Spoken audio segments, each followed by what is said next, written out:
தவிக்கிறா. ராமானுஜர் இல்லாம இங்க இருந்து நாம என்ன பண்றது? நாம எல்லாரும் திருவள்ளரை போலாம்னா பெருமாளை விட்டு எப்படி போறது? பகவத் அனுபவம் வேணும், பாகவத அனுபவம் வேணும், எல்லாம் வேணும். ராமானுஜர் ஏதோ திருவுள்ளம் என்னவோ பெருமாளை விட்டு போயிட்டார். பெருமாளை விட்டு போறதுக்கும் இஷ்டம் இல்லை. மொத்த பேருமா திருவள்ளர் போய் உட்காந்துட்டோம்னு வச்சுக்கோங்க. அங்கதான் என்ன இருக்கு? ஸ்ரீரங்கமான பழகின இடம். அங்க என்ன இருக்கோ என்னவோ சின்ன கிராமம். பகவத் ராமானுஜர் சன்னியாசி ஏழிட்டார். மொத்த பேர் கிரகஸ்தால் தானே, ஆத்தெல்லாம் கூட்டு போக முடியும் எல்லாரையும். அங்க போனா என்ன வீடு இருக்கு என்ன? அவர் ஏகாக்கி சன்னியாசி போயிட்டார். அப்ப பிராக்டிக்கலா இந்த மாதிரி கஷ்டங்கள்லாம் இருக்கு. பெருமாளையும் விட முடியல. அதனால ராமானுஜர் கிட்டே போய் பிரார்த்திக்கிறான். ஸ்ரீரங்கத்துக்கு எழுந்துடணும், அதெல்லாம் பார்த்துக்கலாம், பகவத் சங்கல்பம் பார்த்துக்கலாம்னா அவருக்கு மனசுல திருவுள்ளம் அத்தனை நொந்து போய் இல்ல நான் வரல அப்படிங்கிற. நான் வரல இல்ல.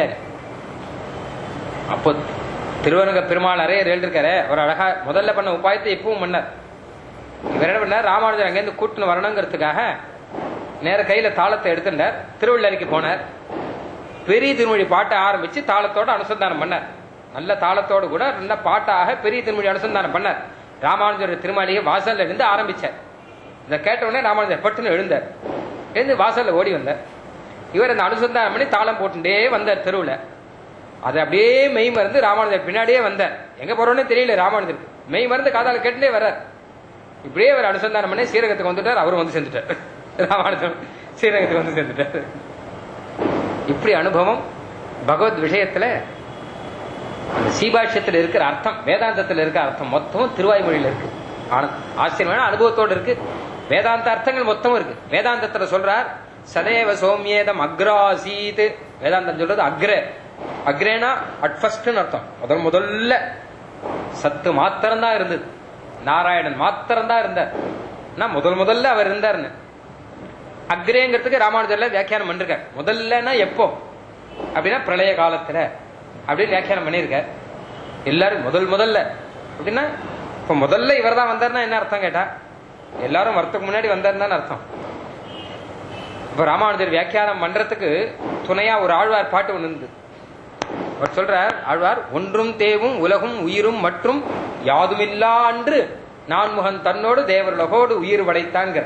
இந்த அக்ரேங்கிறதுக்கு ஆழ்வார் பண்ண வியாக்கியானம் என்ன கேட்டா யாருமே இல்லாம இருக்கீங்கன்னா ஒன்றும் தேவும் உலகும் உயிரும் மற்றும் யாதும் இல்லா அன்றுங்கிற. அன்னைக்கு அக்ரேனா அன்னைக்கு முதல்ல என்ன ஒரு தேவர்களும் ஒரு மனுஷர்களும் ஒரு உயிரினங்களும் ஒன்னும் இல்லாத அன்னைக்கு நான்முகன் தன்னோடு தேவருலகோடு உயிர் படைத்தான் குன்றம் போல் மணிமாட நீடு திருக்குறுகூரதல் நின்ற ஆதிப்பிரான். அதாவது ஆதிப்பிரான் பேர்.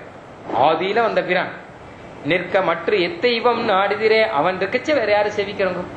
அவன் இருக்கானே. அந்த அக்ரேங்கிறதுக்கு அர்த்தம் எப்படி பண்றாரு பாருங்க ஆழ்வார். நாடு நீர் வணங்கும் தெய்வமும் உண்மையும் முன்படைத்தான். இதுவும் உபனிஷத்து தான். பாலாக்கி அஜாத்த சத்ரு சம்வாதம் அப்படின்னு ஒண்ணு இருக்கு உபனிஷத்துல.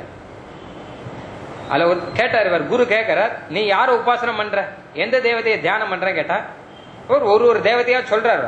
இவரை தியானம் பண்றேன், அவரை தியானம் பண்றேன், அவரை தியானம் பண்றேன். அப்ப அந்த குரு சொல்றார் யோகவை பாலாகே ஏதேடாம் புருஷானாம் கர்த்தா எஸ்யவா ஏ தற்கர்ம சவை வேதித்தவ்யா. நீ எந்த தேவதையினுடைய பெயரை எல்லாம் சொன்னையோ அந்த தேவதையெல்லாம் முன்னாடி படைத்தவன் ஒருத்தன் இருக்கான், அவனை பத்தி சொல்றேன் கேளுன்னு ஆரம்பிக்கிறேன். யோகை பாலேக்க ஏதேஷாம் புருஷானாம் கர்த்தா. நீ சொல்ல இந்த ஆளுகள் இருக்கா இல்லையோ, இந்த ஆளுகளுக்கெல்லாம் கர்த்தா ஒருத்தர் இருக்கார், அவனை சொல்றேன்னு சொல்லிட்டு பிரம்மத்தை உபதேசம் பண்ற. அப்ப ஆழ்வார் சொல்றாரு இங்க நாடி நீர் வணங்கும் தெய்வமும் உண்மையும் முன்படைத்தான் அப்படிங்கிறார். நீ எந்தெந்த தெய்வத்தை வணங்குறியோ அதெல்லாம் படைச்சவன் அவன் தானே. அந்த அதே அர்த்தம் வருது. நாடு நீர் வணங்கும் தெய்வம் வேடிக்கை சொல்ற. நீ வணங்குற தெய்வம் உன்னை எல்லாரையும் படைச்சவன் அவன் தான்ப்பா அப்படி உன்னையும் வேற சேர்த்துட்ட. உன்ன மாதிரிதான் அவளும். ஏன்னா உன்னை இன்னைக்கு படைச்சிருக்கா, அவளை அன்னைக்கு படைச்சான் கொஞ்ச நாள் முன்னாடி.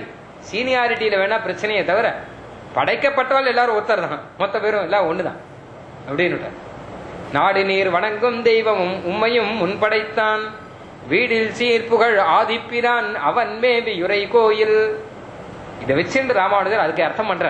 ஆழ்வார் பாட்டில் ஊறினவர். அதனால உபனிஷத்துக்கு ரசமா வியாக்கியானம் பண்ண முடியுது அவருக்கு. ரெண்டும் சேர்த்து அனுபவிக்கிறோம்.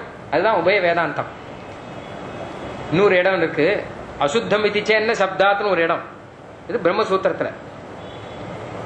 இதுல ஒருத்தர் கேள்வி கேட்கிறார், யாகங்கள் எல்லாம் அசுத்தம்ங்கிறார். யாகம் பண்றா இல்லையோ அதெல்லாம் பரம பவித்திரமான இடம். யஜ்ஞோவை விஷ்ணுனா விஷ்ணுர்வை யஜ்ஞஹானா. விஷ்ணு தான் யஜ்யம், யாகம் தான் விஷ்ணு, விஷ்ணு ஸ்வரூபம், பரம பவித்திரமான ஸ்தலம் யாக பூமி. ஆனா இப்போ ஒருத்தன் அதுல ஒரு ஆசங்க கேள்வி ஒருத்தன் பண்ணிருக்கான், யாகங்கிறதே அசுத்தம்னுட்டான். ஏன்னு கேட்டா ஹிம்சா மிஸ்ரத்வா, யாகத்துல ஹிம்சை உண்டு. இந்த ஆட்டை வச்சு மந்திரங்கள் எல்லாம் சொல்லி ஆடை வச்சு ஹோமம் சேர்க்கணும், ஹவிஸ். அப்போ இத்தனை பண்றோம், இது ஹிம்சை தானே. வேதமே ஹிம்சை பண்ணாதான் சொல்றது, ஆனா யாகத்துல பார்த்தா ஹிம்சை பண்ணுன்னு சொல்றது. அப்ப இது ஹிம்சை பண்ணானா இது அசுத்தம் இல்லையா அப்படின்னு கேள்வி கேட்டா இது ஒரு பெரிய பிரச்சனை. இதுக்கு ஒருத்தரும் ஒரு சமாதானம் சொல்லியிருக்கா, ஒருத்தரும் ஒரு பதில் சொல்லியிருக்கா. சாங்கிய மதத்துல ஒரு பதில் சொன்னா இது ஹிம்சை தான், வாஸ்தவம் தான், ஆனா யாகம் பண்ணா சொர்க்கம் கிடைக்கும், அதனால யாகம் பண்ணிட்டு சொர்க்கம் போறான். அப்புறம் ஹிம்சை பண்ணதுக்கு பலன் என்ன கேட்டா அவன் அந்த பலனையும் அனுபவிக்கிறான். ஒண்ணு நரகத்துக்கு போறான், இல்ல பூலோகத்துல மரமா பறக்கிறான் அப்படின்னு ஏதோ ஒண்ணு சொல்றான். அப்புறம் மீமாம்சகள்லாம் ஒரு விதம் வியாக்கியானம் பண்றா. அவ என்ன கேட்டா இது ஹிம்சை தான், ஆனா இந்த ஹிம்சை தோஷம் கிடையாதுன்னுட்டான் அவன். ஏன்னா ஹிம்சை பண்ணக்கூடாதுன்னு சொன்னது எதுன்னா வேதம். அந்த வேதம் தான் இது பண்ணுன்னு சொல்லியிருக்கு. அது பண்ணக்கூடாதுன்னு சொன்ன வேதமும் இது பண்ணுன்னு சொல்லிட்டு சொல்லியோ. அப்ப இது பண்ணணும், இதை தவிர வேற எதுவும் பண்ணக்கூடாது அப்படின்னு தான் அர்த்தம். அந்த ரெண்டு வாக்கியத்தையும் சேர்த்து வச்சோன்னு வச்சுக்கோங்க. அப்ப இந்த ஹிம்சையை பண்ணலாம், இது தவிர வேற எதுவும் பண்ணக்கூடாது. இதையே பண்ணலாம் கேட்டா இந்த பண்ணக்கூடாதுன்னு சொன்னவரே இது பண்ணுன்னு சொல்லிட்டு அப்படின்னாலும் அவருக்கு ஆராதனம் அப்படின்னு ஒரு வியாக்கியானம். இப்படி எல்லாம் ஒருத்தர் வியாக்கியானம் பண்ணியிருக்கா எல்லா மதத்திலையும். ஆனா ராமானுஜர் அழகா ஒரு வியாக்கியானம் பண்ணியிருக்கார், அசுத்தம் இத்திச்ச என்ன சப்தா. அவர் அழகா சொல்றார், இது ஹிம்சை பண்றாளே யாகத்துல கேட்டா இது ஹிம்சையே இல்லைன்னு விட்டார். இது ஒண்ணு ஹிம்சை இல்லையே அப்படின்னு விட்டார். ஏன்னா யாகத்துல இந்த ஆடு இருக்கும் இல்லையோ, இது அப்புறம் என்ன ஆச்சுன்னு கேட்டா வேத மந்திரம் சொல்றது, நவா உவே தன்மிரியசே நரிஷ்யசி தேவாகும் இதேஷி பதிபி சுகேபிஹி. ஆடே உன்னை நான் ஹிம்சை பண்ணல, உன்னை நான் கொல்லல, மரணம் இல்ல, ஹிம்சை இல்ல, பின்ன என்ன பண்றேன்னு கேட்டா சொர்க்கத்துக்கு அனுப்புறேன் உன்னை. நேரம் இங்கிருந்து நீ சொர்க்கத்துக்கு போ. நானாவது கொஞ்ச நாள் கழிச்சுதான் சொர்க்கத்துக்கு போக போறேன். இந்த யாகத்துல இருக்கிற ஆடு நேரம் சொர்க்கலோகத்துக்கு போறதான். போய் அடுத்த ஜென்மத்தில் அது நல்ல மனுஷனா பிறக்கலாம், பிறந்து நல்ல பரம பாகவதனா பிறந்து வைஷ்ணவனா பிறந்து மோட்சத்துக்கு கூட போறதுக்கு அதுக்கு வழி கிடைக்கும். நல்ல வைஷ்ணவன் பண்ண யாகத்தை ஆடா இருந்துன்னு வச்சுக்கோங்க, அடுத்த ஜென்மத்தில் வைஷ்ணவனா பிறந்தா கூட பிறக்கும். அது சொர்க்கத்துல போய் பலனை அனுபவிக்குமா. ஆக உன்னை நான் சொர்க்கத்துக்கு தான் அனுப்புறேன், உன்னை ஹிம்சை பண்றேன் நினைக்காத அப்படின்னு வேதமே சொல்றது.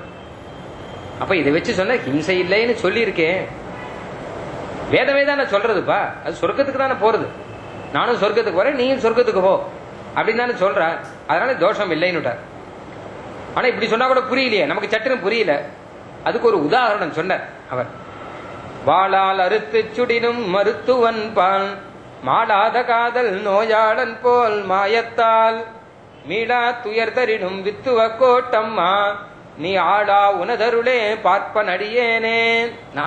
ராமானுஜர் சொல்றார், சாதிக்கிறார், மருத்துவன் இருக்காரு, அவர்கிட்ட போனா வாளால அறுத்து சுடினும், வாளால அறுத்து ஆபரேஷன் பண்ற. முதல்ல நாம போறோம், இந்த ஆழ்வார் பாட்டு இதுல இருந்தா அந்த அர்த்தம் அவருக்கு கிடைச்சிருக்கு. ஆழ்வார் சொல்றாரு, எம்பெருமானே நீ என்ன கஷ்டம் கொடுத்தாலும் நான் ஏத்துக்கிறேன், ஏன்னா நீ கொடுக்கறது எனக்கு கஷ்டமே இல்லைன்னு. இத்தனை கஷ்டம் கொடுக்கறேன்னு நீ கொடுத்தா கூட நான் ஏத்துக்கிறேன், இது கஷ்டம் இல்லை. ஆனா ஒரு வைத்தியன் பண்ற மாதிரி தான் நீ பண்ணிட்டு இருக்க எனக்கு. வாளால் அறுத்து சுடினும் மருத்துவன் பால் மாளாத காதல் நோயாளன் போல். நான் நோயாளன் மாதிரி, நீ மருத்துவன் மாதிரி. இந்த டாக்டர் கிட்ட இவன் பேஷண்ட் போகும்போது என்ன பண்ற, முதல்ல 200 ரூபாய் வாங்கிட்டு அவர், இல்ல கன்சல்டிங் ஃபீஸ் சொல்லிட்டு. அதுக்கப்புறம் உள்ள போறான். உள்ள போனா என்ன கட்டி பெருசாகிடுது, ஐயோ இவ்வளவு வளர விட்டுட்டுங்களே, இவ்வளவு நாள் கழிச்சு வந்தங்களே அப்படின்னா. சரி என்ன பண்ணணும்னு கேட்டா இவன், ஓபன் பண்ணிட வேண்டியதுதான் அப்படின்னா. இவ்வளவு பெருசாகிடுச்சு, இவன் கட் பண்ணி பார்த்து விடலாம், அதை ஒரு சின்ன மைனரா ஏதாவது ஒண்ணு பண்ணிடலாமே.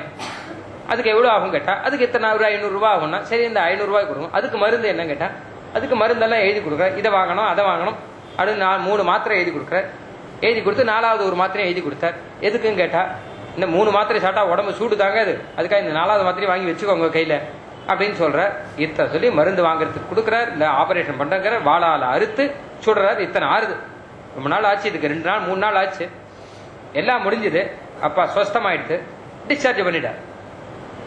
போய் இறங்கும் போது சொல்றா டாக்டர் கிட்ட, இத்தனை பாடுபட்டா இல்லையா, அவரும் வாளால அறுத்தார், சுட்டார், ஊசி போட்டார், பைசாவை பிடிக்கின்றார், எல்லாத்தையும் பண்ணார். திரும்பி வரலாமல், திரும்பி வச்சு பேசாம வரலாம் இல்லையோ. அந்த டாக்டர் கிட்ட ஒரு அழகா ஒரு கேள்வி கேட்டாராம். ஆமா டாக்டர், அடுத்து என்னைக்கு வரணும் கேட்டாங்க. அடுத்து என்னைக்கு வரணும் கேட்டா, ஏன்னு கேட்டா நன்னா புரிஞ்சு வச்சு, இவர் என்ன பண்ணாலும் நமக்கு நல்லதுதான் பண்ற. வாளால அறுத்தாலும்